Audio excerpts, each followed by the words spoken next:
नमस्कार दोस्तों, इस कहानी की लेखिका हैं पुष्पा कुमारी जी। आज खाना खाते वक्त आपने कुछ गौर किया या नहीं, रात के भोजन के बाद रसोई का काम निपटाकर कमरे में आते ही रश्मि ने सामने बिस्तर पर लेटकर मोबाइल स्क्रीन पर उंगलियां स्क्रॉल कर रहे अपने पति राजीव को टोक दिया। मैं कुछ समझा नहीं। राजीव ने मोबाइल की स्क्रीन से नज़रें हटाते हुए रश्मि की ओर देखा। कल से मम्मी जी की कलाई से सोने की चूड़ियाँ गायब है। मतलब 2 दिन हो गए मम्मी जी की कलाई में मैंने और सोने की चूड़ियाँ नहीं देखी जो वह हमेशा पहने रहती थी। रश्मि, तुम कहना क्या चाहती हो? मैं कहना कुछ नहीं चाहती, मैं बस जानना चाहती हूँ कि मम्मी जी की वह सोने की चूड़ियाँ गई कहाँ। वह चूड़ियाँ मेरे पापा ने मेरी माँ के लिए बड़े शौक से बनवाई थी, इसीलिए माँ उन चूड़ियों को बड़े जतन से पहनती हैं और संभाल कर रखती हैं। तुम्हें उन चूड़ियों की चिंता करने की कोई ज़रूरत नहीं है। तुम अपने काम से काम रखा करो। राजीव का मन थोड़ा खट्टा हो गया, लेकिन रश्मि कहाँ हार मानने वाली थी। आप मेरी बात नहीं समझ रहे।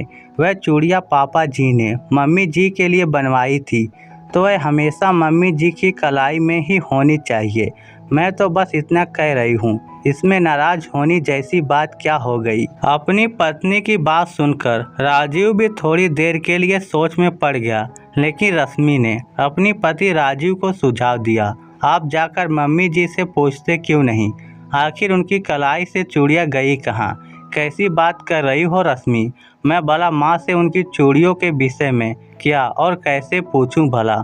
तुम्हें फालतू की सलाह मुझे मत दिया करो प्लीज़। यह कहते हुए राजू फिर से अपनी मोबाइल स्क्रीन पर उंगलियां स्क्रॉल करने लगा। वैसे मैं आपकी जानकारी के लिए एक बात बता दूं कि कल मम्मी जी सुनार की दुकान पर गई थी और वहां से लौटने के बाद से ही उनकी कलाई से वह सोने की चूड़ियां गायब है।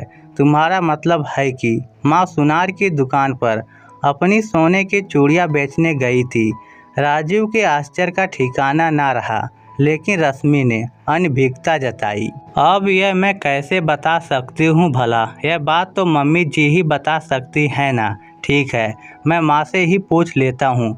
यह कहते हुए राजीव अपने कमरे से निकलकर हॉल में आ पहुँचा और कुछ सोचते हुए अपनी माँ के कमरे की ओर चल पड़ा। राजीव अभी अपनी माँ शारदा जी के कमरे की चौखट के करीब पहुँचा ही था कि अपने कमरे से निकलकर बाहर हॉल में आती शारदा जी से राजीव की निगाहें टकरा गई। क्या बात है बेटा, अभी तक सोए नहीं? सोने ही जा रहा था माँ, फिर मैंने सोचा कि आपसे थोड़ी देर बात कर लूँ। कोई खास बात है क्या? शारदा जी ने राजीव के माथे पर अपना हाथ फेरा।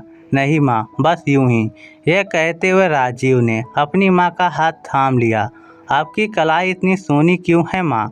आपकी सोने की चूड़ियाँ कहाँ गई?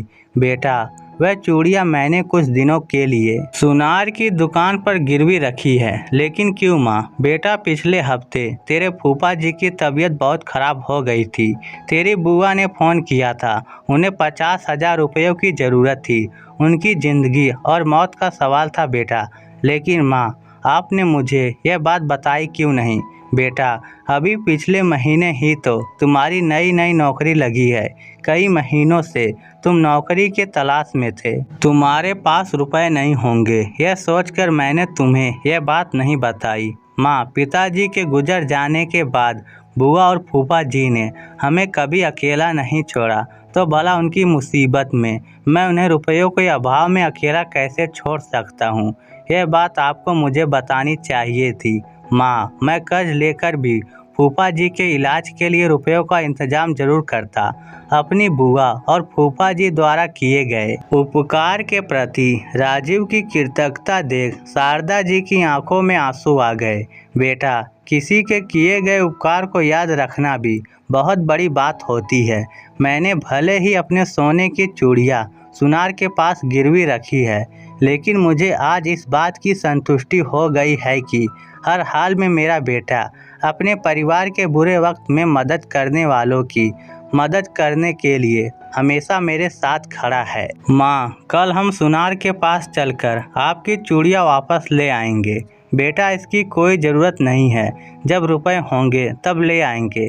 शारदा जी ने अपनी बात अभी ख़त्म भी नहीं की थी कि अपनी सास के कमरे के बाहर खड़ी होकर कमरे के भीतर माँ बेटे के बीच हो रही पूरी बात सुन चुकी रश्मि अचानक कमरे के भीतर आ गई। मम्मी जी, रुपयों का क्या है, वे तो कहीं ना कहीं से आ ही जाएंगे, लेकिन आपकी सूनी कलाई हमें अच्छी नहीं लगती। हाँ माँ, रश्मि सही कह रही है।